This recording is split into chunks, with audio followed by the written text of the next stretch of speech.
Hey there everyone, we are doing a mom to mom segment today on birth stories, you know, things that went as planned, maybe things that didn't go as planned, and we have some fantastic moms here today to share their stories with us and maybe give you some insight if you're an expectant mother yourself. So first we'll just kind of start off, whoever wants to start with, what's your birth story? Well, to start, with my 3-year-old, I did not have a birth plan at all. It was my first pregnancy. I didn't really know what I was getting myself into, so I was pregnant, went to the hospital, and things changed. I had planned to go all natural, no epidural, no anything. I got there, I had been in labor for 24 hours, and I had not dilated at all. So mentally, I went into panic mode. I kind of shut down. By then, I was feeling contractions. For the first 24 hours, I didn't feel contractions at all. I was not aware that I was contracting. My doctor comes in and she says that we're going to try alternative route. And I'm thinking, okay, cool, let's try these alternative routes because I'm ready to have this baby. Well, things changed again, and I feel the contractions, so I get an epidural. Okay, everything's smooth sailing now, and I'm ready to start progressing to dilate. I still do not. Did they give you Pitocin as yes, well? I got Pitocin. I got rounds of Pitocin. Okay. I ended up only dilating maybe 1 centimeter after maybe about 30 hours. And then my baby began to become in distress. Oh. So then there was an emergency C-section that was required. I instantly panicked. I began to cry because I knew from day one I didn't have a birth plan, but I knew that I didn't want to have a C-section just because I had never had really any major surgery or been cut open. So that was really, really scary for me. Did they walk you through? Was there enough time to kind of walk you through what was going to happen? My doctor came in and pretty much said, I've been watching her on the monitors and her heart rate is dropping and we have to get her now. Wow. And they took her then. In less than 15 minutes, she was born. Maybe at like 6:20, I got the announcement, and by 6:41, she was here. Wow. But so, healthy. Yes, healthy. Yeah, that's all. Nothing wrong. Everything's fine. She was healthy. I'm just glad that they took her when they did. Wow. Who knows what would have happened. Yeah. So when you went in for baby number 2. Baby number 2, I had a birth plan. My birth plan was a scheduled C-section, so that was, you know, everything went according to plan. Dr. Grizzly went well.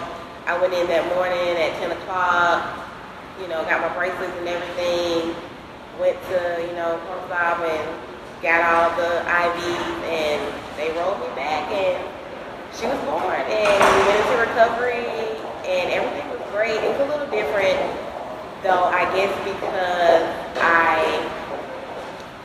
I wanted to go through the contractions. I guess I missed that. So it's kind of like having reservations for dinner, and you get there and everything's ready. So it's like, hey, I'm here to have this baby, and I had my baby. Yeah. And she came out, and everything was great. Well, good. And recovery, we'll kind of talk about recovery in a second. Okay. Because that was something no one taught me about. Everyone talked about the birth and what to expect and the plan. No one talked about postpartum and the recovery. So we'll touch on that in just a second. But talk about your birth plan, because you had a feedback with yours. I did. It was so different from her story because the first one I had the birth plan. It was 3 pages, and I knew what I wanted to do because I thought I was in control. Now let me ask, did you bring that in and hand that to Did them? I? Okay, yeah. Okay. I went in the week before, and I was like, all right, I need to meet with everybody that may be here that night. And so I gave them my birth plans, and then I'll tell you this. I was at a doctor, and I thought I was just going to do like a normal labor. I was going to go in like everybody else and get induced and have my Pitocin or whatever the normal American dream looks like. And I was doing a quiet time one morning, and I had my Bible out. And I will never forget when I was reading this line. And it said, it was just talking about how God is good. And it said, He is good even in delivery, that He gives us rest. And I knew in that moment, I was like, I think I want a natural childbirth. So I changed hospitals at 30 weeks. Wow. Yeah. Wow. And because my doctor, I just don't think he was natural friendly. He just didn't seem very natural friendly. So I had just started praying about it. I got a doula. She sent me to a hospital, Princeton, with Dr. Cooper and a midwife there. And we came up with our birth plan. I paid so much money for this hypno babies. I meditated 30 minutes a day. I was going to have the perfect childbirth in the world. And I went in at 40 weeks. I had a sonogram and he was breech. And my whole world, and I don't know why, it was so important to me because I was pregnant. It was my first baby. We had waited for so long. I didn't think we were going to have a baby. And so, you know, this was like my time. And then he was breech. And I had all these plans and it didn't matter. You know, those plans didn't matter. And so my midwife told me some natural ways to turn him. Okay, and one was sitting on an ironing board upside down, like laying on an ironing board. I did it all weekend. I have pictures, hours and hours, flipped upside down on the ironing board. Okay, well, he never turned. So I go back after the weekend on Monday, and she tells me what we can do. And I decide to go in for a section the next morning because I just feel like there was a reason he was breech. I don't know why he was breech, but I didn't want to turn him. They could have manually turned him. I just didn't feel comfortable doing that. So It can get scary. yeah, it is scary. Yeah. And so I went in for a section, and it was very scary for me. That was the last thing I ever wanted was to do that. But I loved what my hospital did. What Princeton did is they let my husband come in and my doula. So the whole and my hypno babies was playing during that. So I did get to meditate and just get my mind right. That was my first birth, and then he came out, and all I ever wanted was to breastfeed. It just has been my dream. Okay, so he comes out, and I was waiting to latch on because that didn't go as planned. My section, so I was like, well, I've got the breastfeeding. I'll have that, and then I started projectile vomiting. Okay, evidently I had an epidural puncture. Oh, no. Do y'all want all the negative stuff? This is real life. Yeah, I mean, I had an epidural. mamas need to know, right? Am I right? I had no idea this existed. So I'm projectile vomiting for days, and I can't sit up, and I couldn't nurse. So I had to get this pump that I never thought I was going to have to use because I was supposed to nurse perfectly. And I had to pump, and my baby never latched on. I never got to breastfeed. I pumped for 7 months. My epidural puncture, how you fix that is you get a blood patch. So, ladies, if you start projectile vomiting, go get the blood patch, okay? And Help me understand blood patch. okay, they go back into the epidural hole, and they fill it with your blood, and it clots it. Yeah, and it clots it. And so what happened was whenever you have an epidural puncture, they puncture your spinal cord and your fluid leaks out, and evidently your brain somehow drops. And I had a headache that was so severe. And I'm sorry, my baby was crying. I might have to. Yeah. Anyways, okay, that was my first baby, and then 15 months or 20 months later, I had sister, and I was in Mississippi, and I had a doctor, and she was just going to have a scheduled section. She was like, "That's just what we do here. We're going to do a scheduled section." And I said, "Okay, that's fine." And then at 34 weeks, I decided that's not what I wanted to do, so I switched doctors, and I had a VBAC. My water broke at 10 o'clock. And for those that don't know, because I have to confess, my first child, I did not know what VBAC meant. A vaginal birth after C-section. Yeah. And so I went in, my water broke, I went in, I labored for 42 hours hard, okay? No hypno babies was going to help mama with those contractions, okay? I thought that the hypnosis, you know, was supposed to like take away contraction pain because I'd spent all that money and practiced it. No, it hurt bad. I'm sorry, it did. Yeah. And just saying. Yeah, just saying. It hurt. Real life. Pretty bad. So 42 hours of labor, and then she came out vaginally, and it was the most magical. It was the most magical thing that's ever happened. No drugs. No, I ended up getting an epidural at the end. I was exhausted. Yeah. And after 24 hours, I thought I was pushing her out. Okay, I'm like pushing her out. And then the doctor checked me, and I was 4 centimeters. And I laid on the floor, and I was like, no! That's like utter disappointment. And then I was like, give me the epidural! And I acted crazy, and then so I had the epidural, and then I thought, why in the H would I have not done the epidural to begin with? Because it's magical. Okay? Yeah. The epidural's magical. They gave it to me, and I just laid there, and it was magical. And then 24 hours later, I had her, and it's kind of was like a healing process for me because the first one was all I didn't want. Yeah. And this was it. I had her, and she latched on immediately. But then it was so magical being able to nurse that I never introduced her to a bottle. which made a problem because I nursed for a year and we never had a bottle. I never had a date, or I didn't go and like enjoy my husband, or I nursed, for a year. Okay, so then we accidentally had a surprise, and that's Teddy. And so sister was 6 months old when I got pregnant with him, and he was a VBAC as well. Here at Princeton, it was magical because they let me, I was so in control of my birth. I didn't come in with a plan because I knew those didn't exist and it didn't matter. So I came in, I had a wonderful 24-hour VBAC, and the recovery was so great. 3 days later, I ran a few miles. And, wow. Yeah, it's night and day from a section. But so that's my story, and yeah. So my birthing story was pretty different actually for both. But I did not have a birthing plan at all because I knew pretty early on actually that my first child was breech. We were high risk. It took us a long time to get pregnant, infertility treatments, and so we went through the entire maternity time at a high risk hospital, specifically to deal with any problems that might come up. And then when the baby was breech, we knew for a long time that he was breech. I went through some of those same exercises. The doctor, I think it was like upside down dog or something like that, but I definitely tried all of those things. He never turned, but the doctor was really willing to work with me. And so we went in at 39 weeks and got me prepped for surgery with an epidural just in case something went wrong. But we went ahead and went with the external version to try to turn him. Y'all did? Okay. We did. So we tried the external version, and it definitely felt very foreign. I didn't know what to expect. I knew a lot of people said it hurt a lot. Okay. But with the epidural, it really wasn't that painful. It was more uncomfortable. Yeah. Okay. So they gave you an epidural and then tried to turn Yes. it. Okay. Yes, because it a lot of pushing. A lot of pushing. Yes. And I gained 50 pounds. I was huge. My husband was in the room with us. They allowed him to be in the room with us. And but I'd already had an epidural, so I guess that made the pain mitigated. So they actually turned him. The whole operating room cheered. Yay, this was the fastest, quickest external version we've ever seen. Yeah. And as they were reaching for the ultrasound to try to check and make sure that he was in the right position, he flipped back. Stop it. And his heart rate dropped.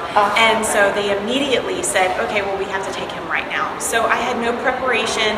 I didn't really know what to expect. Because the whole thing had been so high risk, all I really cared about was a healthy baby. So we went ahead, they pulled up the curtain, they did some tugging, and they said, here's your baby.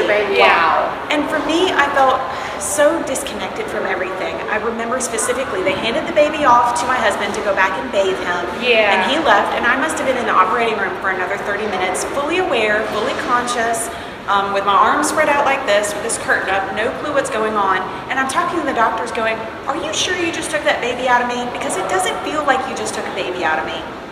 So anyway, that did not go as planned, but he was healthy and I was healthy, and that was the most important thing. We tried nursing. It was extremely painful. All these people that say you just grin and bear it, I was in tears, it hurt so bad. But we pushed through, and he eventually figured it out, and I figured it out. But I was sharing earlier this hilarious story of the first time I'm trying to pump in the hospital. My husband had left to go get some supplies, and my mother-in-law was with me.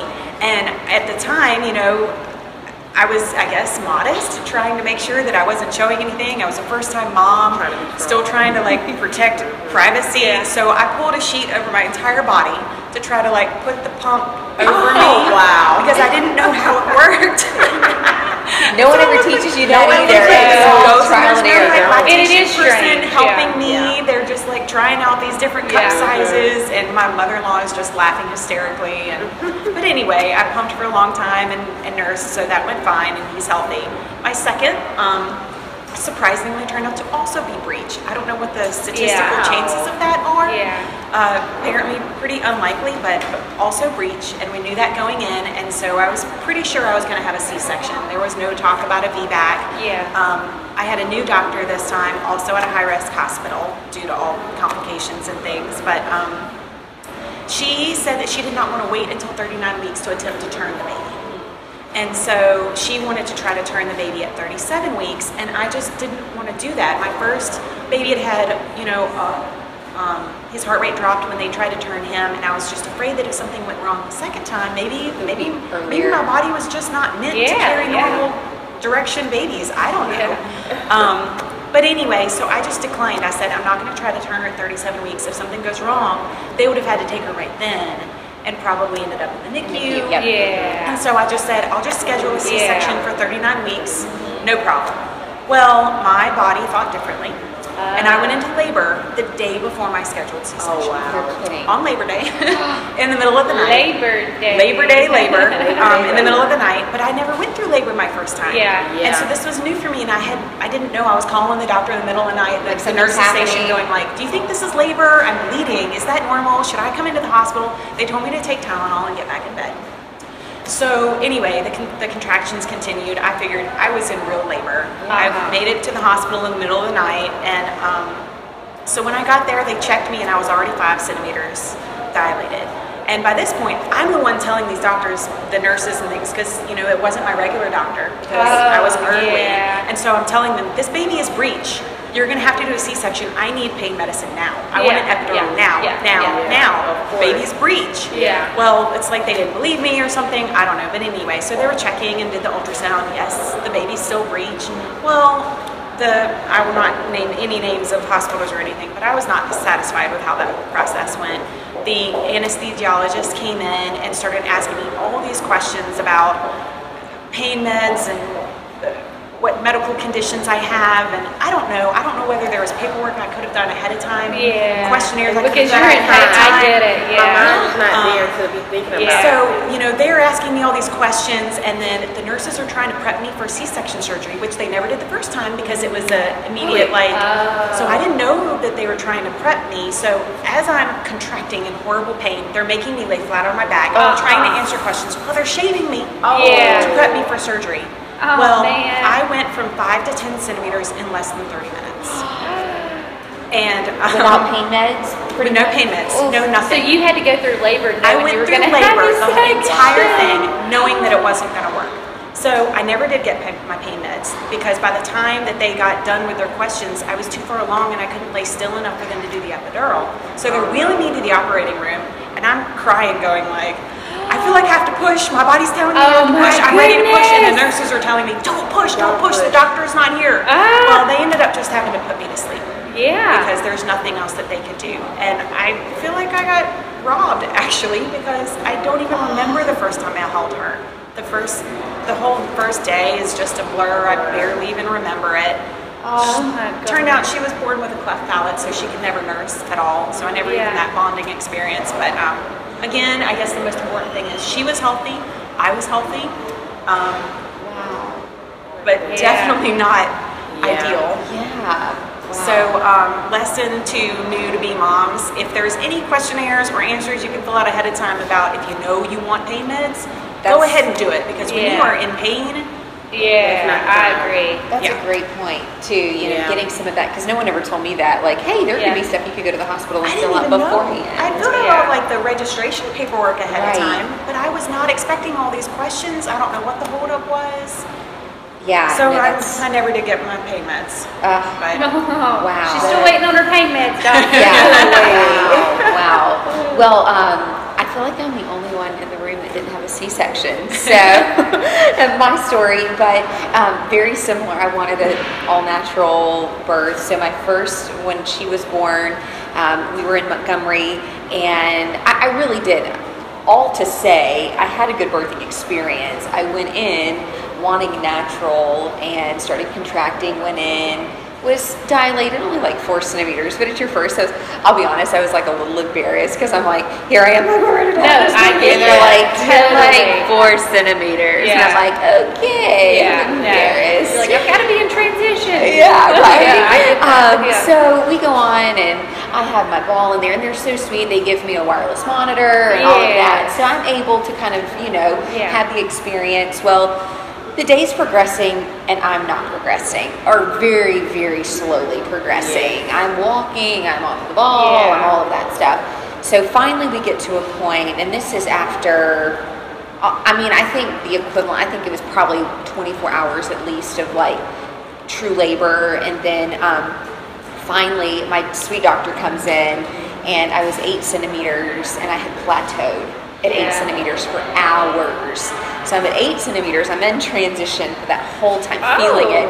And my husband, who is 6'6", he knew. And he was so sweet. He wanted the birthing experience to be what I wanted, and you know, he was a great teammate. But he said he knew when I grabbed him by his collarbone and dug in for one of the contractions, it was time. And he was like, "Sweetheart, I think it's time." So doctor comes in a little while later to check on me, and he basically had to sit me down and was like, "Listen, you're still brave, you're still strong, you know, like this whole pep talk, like you're still going to be a good mom, no matter how your baby comes to the world." But basically he just said, "You've got tiny hip bone structure, your pelvis is super tense right now, and it's not relaxing. If you don't relax, you won't dilate anymore." And he was like, "Let's just try an epidural." And I ended up not necessarily needing the Pitocin. They might have given me like a couple of drips of it, so I just came in with the epidural. But I'll never forget the anesthesiologist that was coming in, and I remember I thought my husband was going to grab her because she was like, "Why are you waiting this late to get your epidural?" It is foreign to a lot of people. And you're like, and my husband was about to like, I could see him like slowly coming unglued from where he was. And I was like, "Okay, I have a needle in my back. Let's not come unglued right now. Not a good time for this, you know." And so I get the epidural, and then within just a few hours, I was 10 centimeters, and I literally think I coughed and sometimes your body just needs to relax. And that's really all that it was. And kind of like to your point, it was like, it was a fine birthing experience. We had a little scare when my daughter was born, which is something that, this is another thing that no one really told me about prior. But at first we let the birth of our children be a surprise. So I was really excited for this moment, and we were going to be like, "It's well, my child wasn't breathing." And so there was like a very small panic moment. She was starting to turn purple, and it was like, "Okay, she's a girl, go." And I just remember all of a sudden the little sirens start going off, and they start saying all this like code stuff, whatever it is. They rush her over to the little table. Oh my gosh. I'm laying, I see my husband go over. Now my husband is a little more emotional. Love him to pieces, still playing, but he starts tearing up, and I'm like, "What is happening?" It's real. She wasn't crying or anything, and I'm like, "Oh my gosh, what's happening?" Finally, we hear her like squeal and cry and cough, and like it was just. But I mean, really and truly, in the big scheme of things, it was probably like a few seconds. It didn't matter. Felt Yes, like an it does. eternity. But you can see on the doctor's face, even like we have some pictures, like the moment where he's like, "It's a," and it was like this like transition from like, "No, we need to get her like." Like this is urgent, you know, like she's not crying, and you could tell he like was like patting her bottom a couple times. Perfectly fine, perfectly healthy. Everything was, you know, completely fine though after that, you know. But that was scary. So I would even like as expectant moms, you know, kind of ask about even what those first few moments look like. Because I wanted to immediately bring her to my chest and do skin to skin, and you know, there's lots of grace. I always say that too, like there's grace in the birthing process, because everything that you think you want to do, even if it doesn't happen, your children turn out okay. Yeah, that's true. My daughter is now 4 years old, happy and healthy. And those moments in life have not completely like changed her.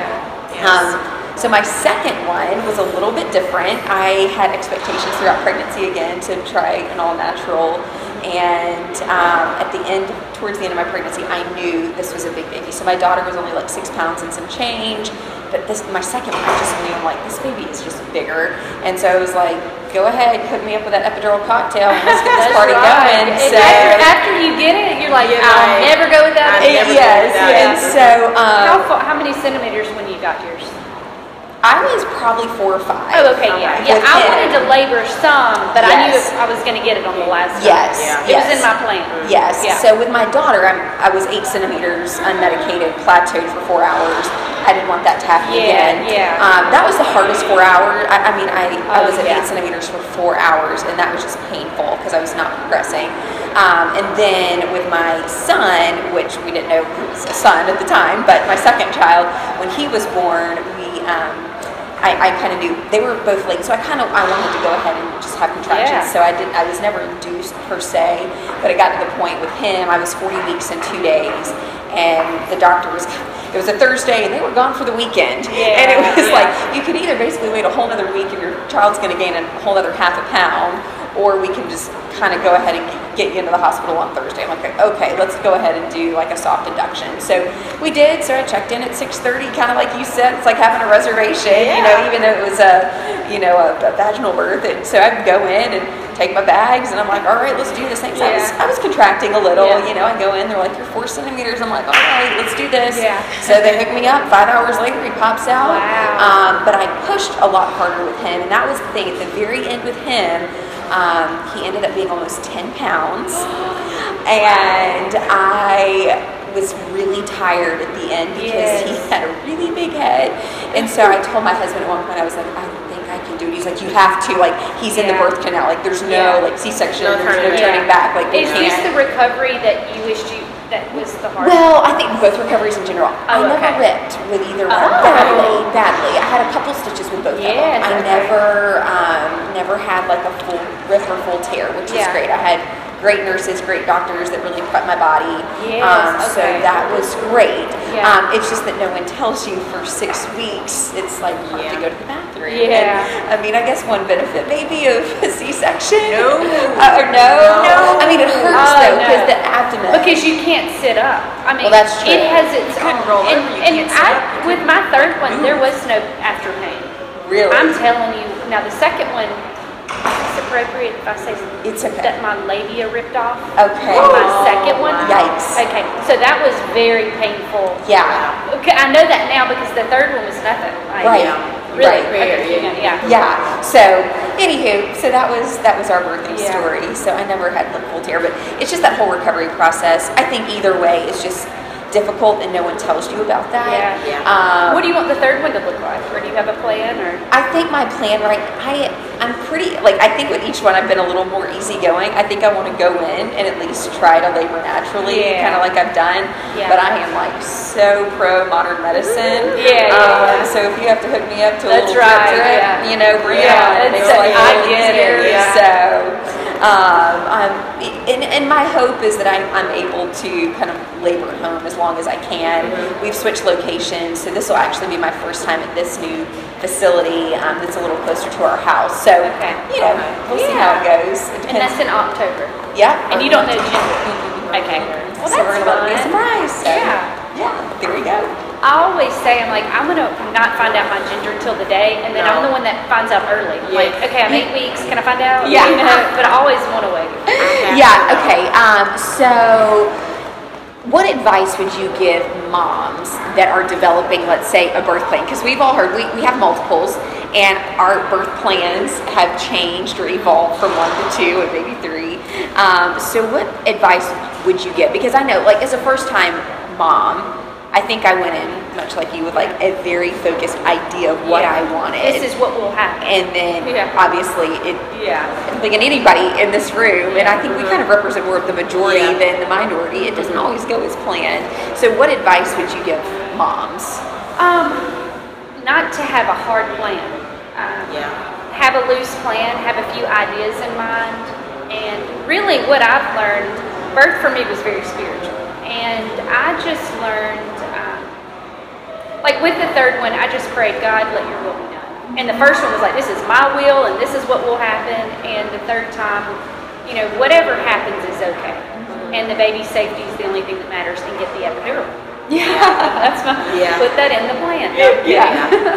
But be okay about the epidural and trust your doctor. And if you don't trust your doctor, change doctor. And find somebody who believes in you. And I had some good nurses, and I think that, I mean, not that you get to choose your nurses, but you're with the nurses. The nurses are more important than the doctor. And I will say, I think that if you go in a little bit more relaxed and less demanding, the nurses tend to be your friend. And not to say that if you have a plan that they won't honor your plan, but you have to keep in mind as a mother, I'm not a nurse. I don't do this every day. They do. And so they've seen it all. So I think as an expecting mother, we have to also kind of come in with that mentality of a little bit of humility that we're working with professionals. And I always said, you know, whenever they asked me to get the Pitocin, I would just say, I trust you. Like, at the end of the day, I don't want to do any of this you're saying right now. But I trust you, and, you know, just go with that because they are professionals. For sure. What advice would you give? I basically agree. Maybe say don't even make a plan at all. Yeah, I agree with that for sure. When you have any kind of a plan, I think you're bound to be disappointed. Yeah, no matter what your plan is. Yeah. So research into the options. Definitely talk to the different doctors. I interviewed my doctors, and the one that I finally picked for my first high-risk pregnancy, she met with me for a whole hour answering my questions. Wow. And I said, important. "You're the one for me." Yeah. Not all doctors are the same, and a lot of it is personality. Yeah. You know, I mean, they're all professionals. They all have tons of experience, but try to pick one that you have a good relationship with. Chemistry is important too. Chemistry that you can trust. But when you're actually going in for the delivery, don't even make a plan at all, because the likelihood that your doctor is going to be the one there is probably not very likely. Yeah. So that would be my suggestion. Don't even make a plan at all. Yeah, that's so true. I agree with that. Yeah. And what about you? I feel as if you do make a plan, have a plan B. Okay. Like a backup plan, because I don't want to just say don't have a plan, because it's kind of I want to get my birth plan together. Like that's what when you come pregnant, you say, let me get a birth plan. You know, and something that I did differently with my first pregnancy, I didn't talk to people. Like other moms or my doctor, I didn't really ask questions. So I would say, talk to your other mom friends. Talk to, connect with mom groups, with other moms like us who you can talk to about your real personal experiences versus reading the book about labor and the epidural and C-sections. Because with Kona, I actually was a part of mom groups and I went to mom classes. So I kind of was able to read up on more things, a little more in depth, so that I could ask more questions with my doctor. But I would definitely say, if you pick a birth plan, have a plan B. Well, and I think to that point too, with my first, I asked professionals. I failed to ask a lot of moms because sometimes it's taboo, you know. And I think the atmosphere's changing a little bit now, where and it's funny, after you have one kid, you'll say words that you never thought that you'd say, you know. And you're talking about things, you're like, oh, okay, that used to be off limits, but now that I've had a kid, talk about pee and poo and exactly, all sorts of stuff. And but to that point, I think I was afraid to even ask my friends because I didn't know like what was off limits. So I would encourage other moms to be willing to just like ask any question. There's no such thing as a dumb question, you know, from the prep to the delivery to the recovery, you know. So to that point, one last question. Did y'all do any of the birthing classes at the hospitals? I did not. I did like a Bradley. I took a tour. You took a tour, okay. I took a tour, so you took a class. You didn't. I didn't. You did not. But I took classes within the Metro Birmingham area. Okay. Yeah. And then did you take a class? I just did my hypno babies Okay. with my doula. So you did hypno, you did the birthing Which class. I would recommend that. Yeah, and I did something called Bradley method, which is kind of like an all-natural. And so I would encourage, if you don't do like a hospital class or something, definitely take something because that helped me to kind of understand what my body was doing. I think that's the big question. Just know what your body is doing, and then you'll know how to respond, because in delivery, if something changes, at least the fear factor won't be as, you know, okay, my body's doing this. This is normal. This is normal. This is not normal. So I think that kind of just... That's the biggest fear, especially going in for the feedback, is I don't know what's normal. Right. And that's what's scary, is because there's that risk of the uterine tear, which the whole time that fear was there. Right. And then to that point too, if you're in situations like that, the nurses and doctors, that's not the moment they're going to walk you through step by step all the time. They can to a point, you know, but they're not sitting there kind of walking you through the experience. They're just telling you, okay, next we're going to have to do this, while in your mind you're thinking, well, why? So I would just encourage other moms to just kind of take some sort of a little class to just help understand what your body is doing. And you know, one thing, my biggest thing about delivery and what I would have done different with my first baby is I planned so hard on the birth and on the pregnancy, when what the most important thing is the after the baby. Absolutely. And this should be a whole nother topic, but you know, preparing for the baby, because I got in a dark place and I felt alone, and those are the things that are important, because the birth is a day, and then you have this thing, you're like, oh crap, I didn't read the book on how to take care of it.